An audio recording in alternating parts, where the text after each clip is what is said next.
Hey, good morning. Welcome to the Royal Flying Doctor Service Queensland Base here in Brisbane. Beautiful morning. You've chosen a great morning to join me for a look round and a bit of a behind the scenes look at everything we do here. This is just a taster. If you'd like to come on a personal tour, my contact details are going to be on this post and you're able to come around anytime. Our doors are always open to you. Come on in, let's meet some of the people.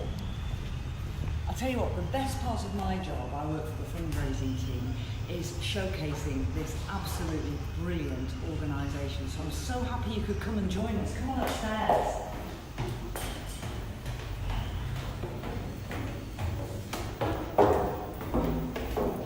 This is John Flynn. He founded the service back in 1928. It's quite a story about how the RFDS came into being, but I'm going to share that with you in a minute. First of all, I've got somebody I really want you to meet. Mark Bell is the base coordinator here, and he's going to tell us about how we keep track of all our aeroplanes, where they all are, and who's on board them. Come on.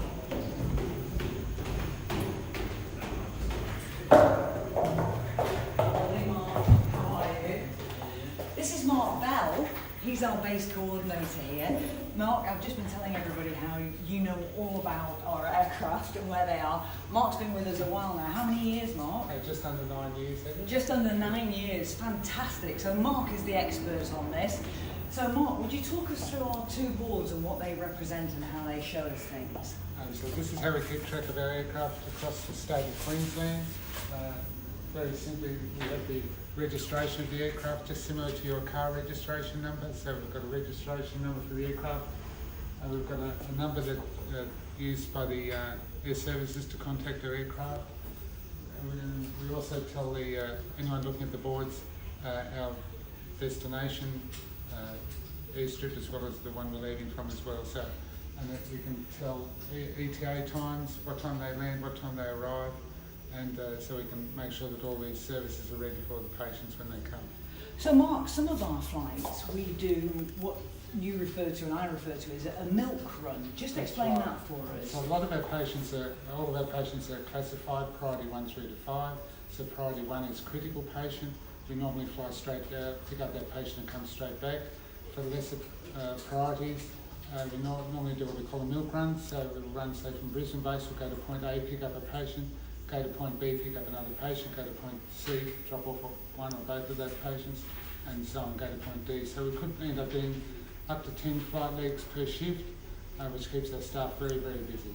It does, but it's economical, isn't it, that way? It's more economical that way for the hours of the aircraft, flying hours of the aircraft, for the hours of the staff to make sure that they can give full commitment to the patients, for the fuel usage of the aircraft as well. So we're trying to rationalise that as well. So. Brilliant. Tell me about the map. Now, at the moment, the map is on the sort of gross scale of Queensland. Certainly. So the map is virtually a graphical representation of the data on the other board. So you can, at a glance, look and find out where the aircraft's landing or it's currently going. So. And if you hover your mouse over it, I believe you can tell what altitude the aircraft's at. Certainly. So that gives us a lot of information, terrible lot of information, longitude, latitude, airspeed, the direction they're going, etc. So yeah, a lot of information there. Terrible lot of information. Thank you so much, Mark. Really appreciate it. See you later. Thank you.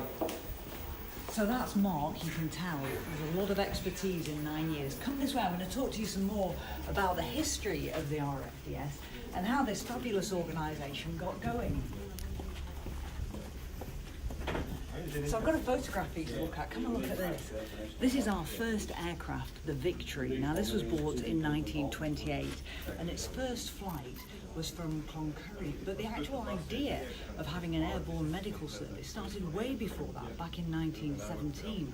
Now John Flynn had this fantastic vision that he wanted to provide a mantle of safety for Australians living in the outback, but he had camels and he moved around on camel, and that was pretty difficult and pretty slow, you can imagine. Queensland's massive.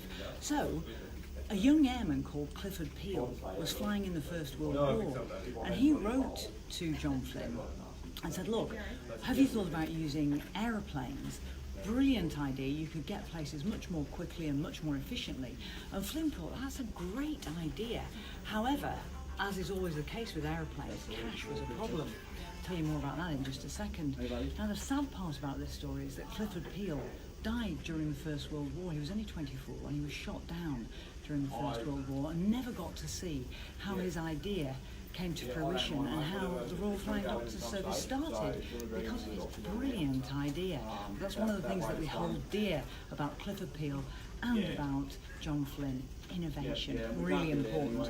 Anyway, back to the story. This is the Victory, and how we got the money for this was one of Flynn's best mates, Hugh Mackay, was absolutely blown away by this brilliant idea to have this Flying Doctor Service. So he left him a gift in his will of some cash and said, this is for you to use towards the Flying Doctor Service. Flynn then leased an aircraft from the forerunner of Qantas, and that's how we got our first aeroplane, the Victory, made of wood and canvas. Can you imagine Affleck, Captain Affleck, the first pilot, he would have had to get in there with just a compass and look over the side. Now I'm going to show you on board one of our aircraft very shortly, and you'll see the difference between Captain Affleck's plane and Gordo's plane downstairs. I'll tell you more about that in a minute. This is one of our older aircraft being met by an ambulance. And here we have another fabulous picture. But that's enough old school. Let's jump right into the future. Come with me. This is really exciting. I love this.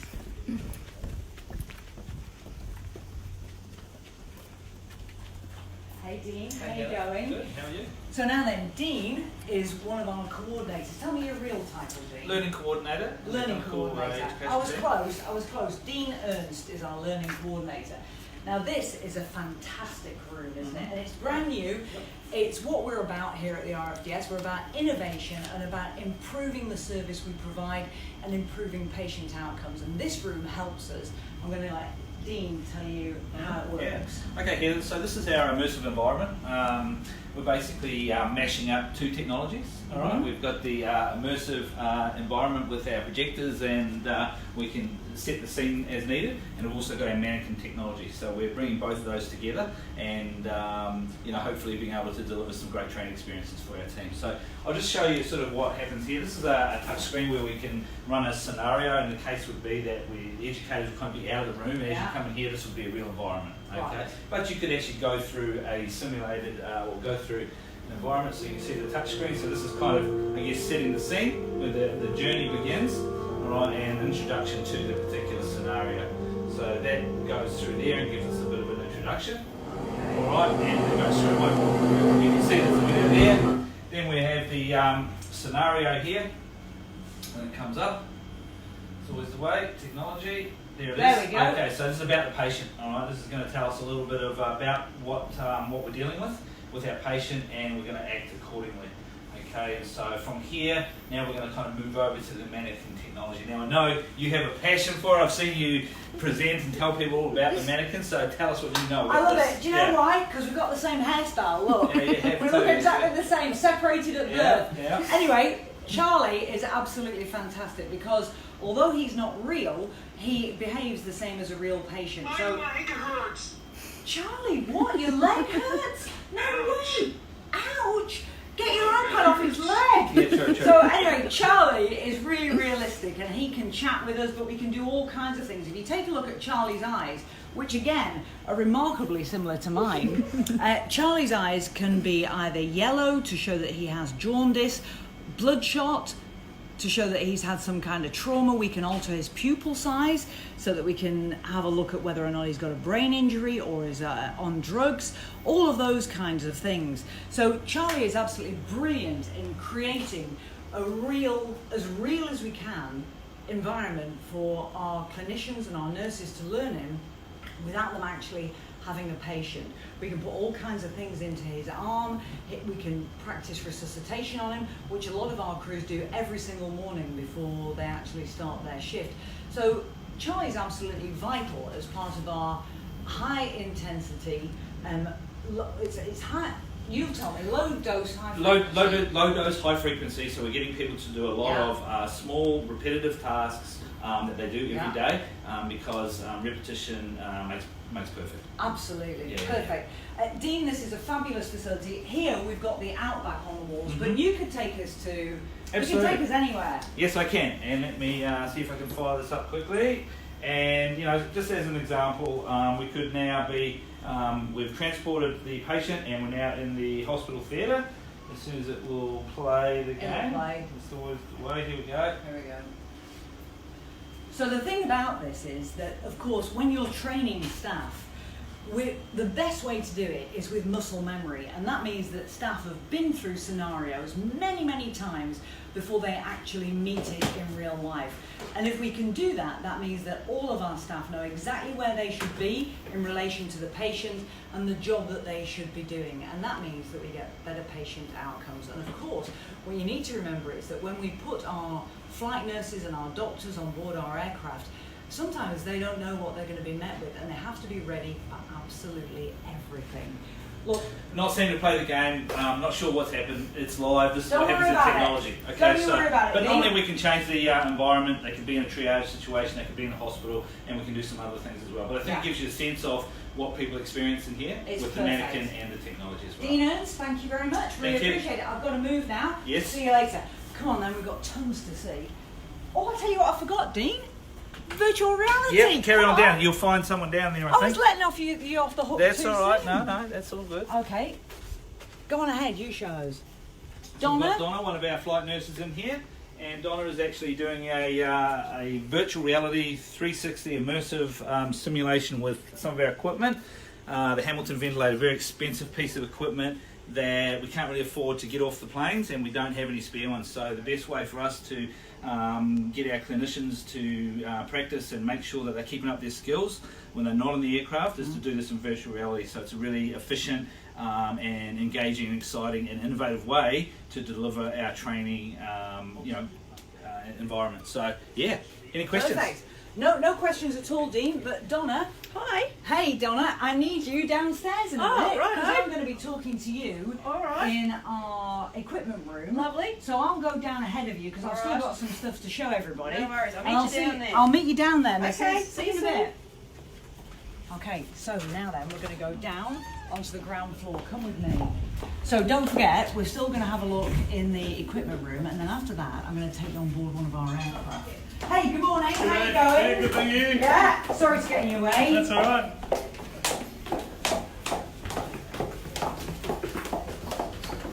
Very important cup of tea room. Here is the little area that we have where patients can actually, not patients so much actually, more relatives can wait if they have to while we're actually transporting a patient, say between an ambulance and an aircraft. So it's just somewhere comfortable and cool for them to come and wait. I'm just going to show you the board close up. Come and have a look at this. So if you remember upstairs, we had the board in a large screen, which was of the whole of Queensland. This one you can see where our aircraft actually are. This is real time. This is where they are right now, flying all over Queensland, doing not only emergency retrievals, but of course a big part of our work is doing primary health care.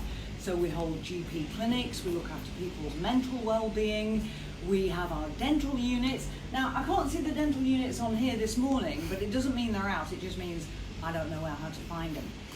But the thing about the dental units is we've got two of those. They perpetually travel around the most western parts of Queensland, providing dental health care for people who would normally have no access to a dentist. That treatment is free at the point of contact, and we run a triage list. So what happens is you ring up and you say, I'd like to come and see you on the dental van. We've got a full dental team of dentists and dental nurses on there. And then we then prioritise patients in order of need, and then you can come along to the dental van and be seen. It's a fabulous service and it absolutely transforms lives. But I've got a really special story to share with you today. I want to share the story of Madison, and I want to share that with you because it's really important to us this Christmas. Anyway, look, me and Donna are going to move through to the equipment room. Come on, Donna, you go first, get everything ready. We're going to move through to the equipment room, and we're going to have a chat about the things that we're raising money for this Christmas. So just before we meet Donna, I want to tell you about Madison. So Madison is 6 years old and she lives in Bundaberg. She's got cancer and she's been incredibly poorly for a great deal of her little life. Now, she has to travel frequently from Bundaberg, where her family is, to come down to Brisbane for care at one of our specialist hospitals down here. Now, the thing about that is, obviously, Madison would have to go by road and it would take hours, probably in excess of 10 hours to travel by ambulance. We can fly her down here really quickly. She has a treatment and she gets back to family life, which is exactly what she deserves and needs to get better. So we're focusing on Madison this Christmas and the kind of equipment that we need to get on board our aircraft to look after Madison and people like her better than we've ever done before. We always want to take our care up a notch. So I'm going to take you out to meet Donna Porter now, who you've already met. Heather, a quick question from one of our fans. They're asking, the equipment seems to be expensive. How do we pay for all of it? Okay, I can tell you that. So that's Erin, who's directing this morning. Yeah, just have a quick look at Erin. Always worth having a look at Erin. So how we raise money for equipment is, of course, some of our funding is from the federal government. Some of our money comes in through contracts we have with Queensland Health. Some comes through grants that we get and apply for. And then a big chunk of it, 15 million last year, came from you. And that is how we raise money for our fabulous supplies that we need to keep our dental trucks, our nurses and our pilots in the air with the best equipment. But Donna's the best person to tell us about this. So come on through. Hey, you need a special pass to get through here, yeah? There's a reason I'm here. I've got a pull. It's so heavy. I'm not a vegetarian either. Come on. Hey Donna. How you doing? Brilliant. Absolutely. So I've just been telling everybody, Donna, about Madison. Yes, lovely about Maddie. how we transport her. Now you were on Madison's last flight. And you know all about what it takes to transport Madison. Tell us about it. Yeah, so with Madison having cancer, it's really important. Infection control is probably one of the most important things with Madison. So when people are being treated for cancer, they're often quite immunocompromised, really susceptible to getting infections. So it's really important to try and prevent that cross infection. And with Madison, that was she was quite well the day that we transferred her back to Bundaberg Hospital, but she was still being treated for her condition. So it's really important to maintain really good infection control principles. Okay, so this Christmas we want to raise over $500,000 to pay for this type of equipment that helps patients like Madison.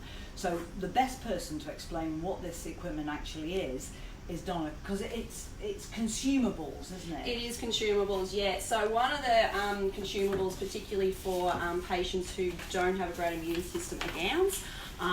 So the nurses and doctors and pilots use these for patients who are quite prone to infections, just to prevent the cross-contamination process. So we have these on board, but we do transfer quite a few cancer patients, so we can go through these. If three of us, if there's a nurse doctor, well, there's always a nurse pilot on board, but there's a doctor as well, we can go through these quite a bit. So they're really important for that. You've got some pretty flash headphones there. I do have some really flash headphones for our crews. So pilots, nurses, doctors, these are really important. So these are our noise cancelling headsets that the crews wear. So it's really noisy in the aircraft. So not only do these help the crew communicate with each other, but they also prevent from hearing damage. Right, okay. So that's why these are really important. All right. They're quite expensive pieces. They are a couple of $1,000. But they're really vital. Super important. Like I said, not only to maintain communication, but also protect our hearing. Yeah. Okay. Yeah. The other thing about those headsets is that they are enabled with Bluetooth. So if our medical crews and nursing crews need expert information from tertiary hospitals, for example, you can call directly on that, can't you? Yeah, that's right. And get help from the staff on the ground. Yeah, we just turn the little Bluetooth gadget thingy-jiggy on, very technical term, and we can use that to give the hospital a call or give our doctor a call if we need advice. Brilliant. So, yeah. What else have you got there, Donna? We've got a pelvic splint. So this is one of our pelvic cement that we've had in service for a little while now. So for our trauma patients, it's one size fits all. Every aircraft carries it. These are really, really important, particularly if we're going to primary scenarios where the patient has potential pelvic injury. When people fracture their pelvises quite badly, you can bleed quite a couple of litres out very, very quickly. So this very much helps to try and stem that. Excellent. The other really neat gadget we have is a fluid warmer. So once again, mainly used for trauma patients who we may need to give blood or fluid to. The thing we want to avoid with trauma patients is them becoming cold. Right. So we can warm the fluids with this little gadget. So we just pop that in our fluid line. He goes in, not in there, he goes in there, and it warms the fluid. Perfect. So we're preventing hypokalemia with our patients. Okay, so 2 high-tech pieces of kit here and a... and a syringe drive. So this is something, in addition to the gown that we used when we transferred Madison back to Bundaberg. So this is a syringe pump. We also have an infusion pump as well. So we carry 3 of the syringe pumps and 1 of the infusion pumps on all our aircraft. And they help us administer fluid and medications to our patients. So this was utilised when I transferred Madison back to Bundaberg because she needed IV fluids to continue running. So that's a really important piece of equipment. They're both important pieces of equipment. Fabulous. If you choose to donate to us, you need to know that, this is where the focus for donations is. At the front line, making sure that people like Donna can do her job properly with the right equipment, which is absolutely brilliant.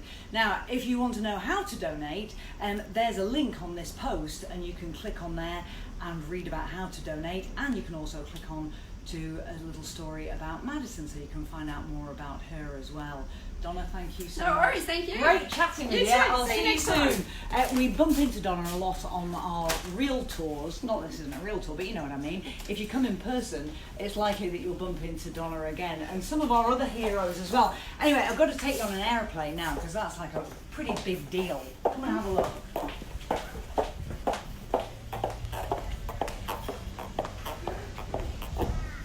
I'm going to take you on board this aircraft. This is in our hangar because at the moment it's having some work done on one of its engines, but I've arranged to meet one of our pilots in here, Gordo, so come on up. Mind your head, it's pretty low. And there's a little step here as well, mind the little step. Come on in. You can see that we've got one of our stretchers there at the back with a bridge on, and that's got some of the equipment. Now, if you have a look at this netted cage area, now when these aircraft are delivered, that's the toilet. But the first thing we do is we rip out the toilet because we need the extra space and we need the extra weight. So you've got to have a really good pelvic floor if you're a flight nurse. Come this way. Too much information. Say if it is. Anyway, come with me. So a seat for a nurse or a doctor here, or maybe even, say, Madison's mum would sit here. Then we move down the aircraft, another seat for a member of the medical crew. Excuse my bottom, keep coming. Heather, one of our fans asked, how many can we fit on here? Okay, well, on this particular aircraft, we can fit 2 patients on stretchers, but we could possibly have another 2 maybe in these seats if we needed to. But that wouldn't be ideal. We prefer to have, if it's a serious patient like Madison, a seriously ill patient on a stretcher, we would probably only have 1. So you can see it's pretty cramped. I'll just stand up, right? I'm 5'7". Some of our nurses are over 6 feet tall, and they spend their whole day working like this. Anyway, I'm going to introduce you to Gordo. So Gordo, hi. G'day. So it's Captain Gordon Edwards. Captain Gordon Edwards, and he known as Gordo. So Gordo, this is absolutely fascinating to be able to show people around your aeroplane. So first of all, I want to know, where do you fly to? Where would you be going on a typical day? So on a typical day, a lot of our work's around southeast Queensland, but we can go out as far west as sort of Quilpie up to Longreach. Some days we'll go up to Cairns even, so it really just depends on what patients are around on a particular day as to where we go. And we never know, when we leave Brisbane, we could end up somewhere completely different. We can get diverted in flight. So this is a Beechcraft King Air 200. This is actually the 350. I knew that. It's a 350, Sorry, Gordo. Heather. Glad we established that. It's a 350. Yep. A trick question, you did very well there. You picked up on that. 350, so we could technically get 3 stretchers on here if we needed to. We could. So originally when we got the aircraft, we had the option of converting from 2 to 3 stretchers.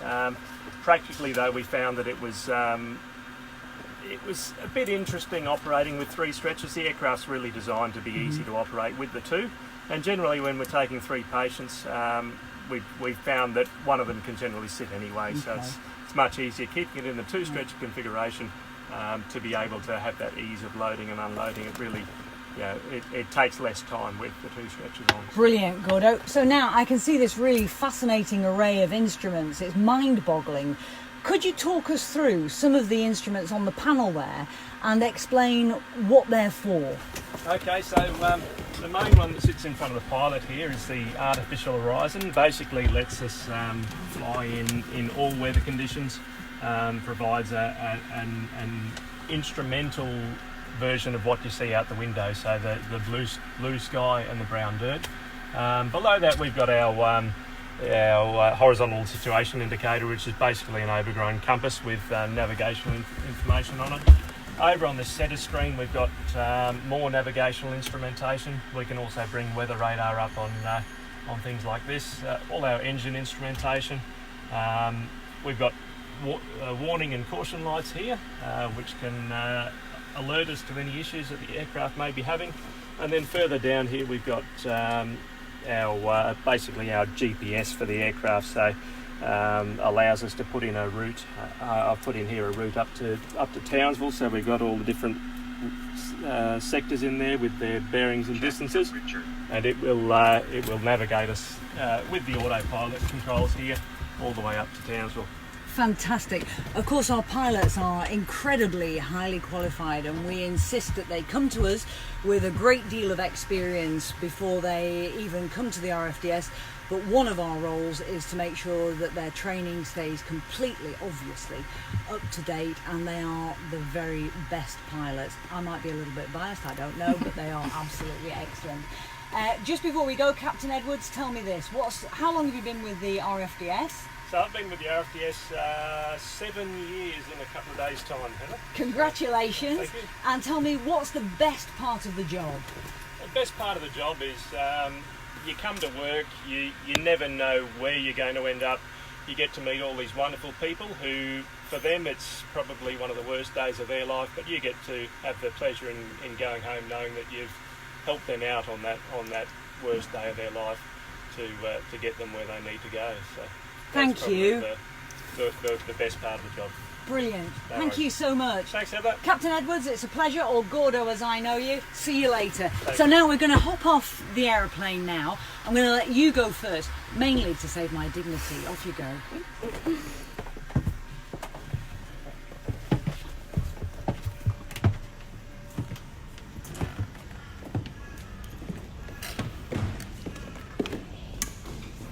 So I hope you enjoyed having a look round our RFDS aeroplane and having a look round our Brisbane base. If you want to help Madison this Christmas and you want to help us to reach our target of just over $500,000 for those consumables that we need to put on 16 aircraft across our state this Christmas, we would love you to. The way to do it is on this Facebook post. You will see the information, and also, as I mentioned to you earlier, if you want to read more about Madison's story, then that's on the Facebook post as well. If you'd like to come on a tour, I'd be delighted to show you around. It would be my absolute pleasure. I have to tell you that tours normally end a little bit better than this, because one of our fabulous volunteers, Val, normally bakes some scones and puts the kettle on. So I'll be able to treat you to that if you come in person. But it's been an absolute pleasure to see you. Thank you so much for joining us, and I'll see you next time. Bye.